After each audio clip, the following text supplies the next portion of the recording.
ဆက်လက်၍ Grade 11မှအကြောင်းသူလေးများက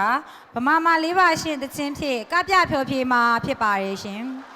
ဖျော်ဖြေတင်ဆက်နိုင်ပါရန်ဖျော်ဖြေရေးဖွဲ့အားဖိတ်ခေါ်အပ်ပါရဲ့ရှင် Next, student from grade 11 will perform a dance with the song Bamama Liba Shin.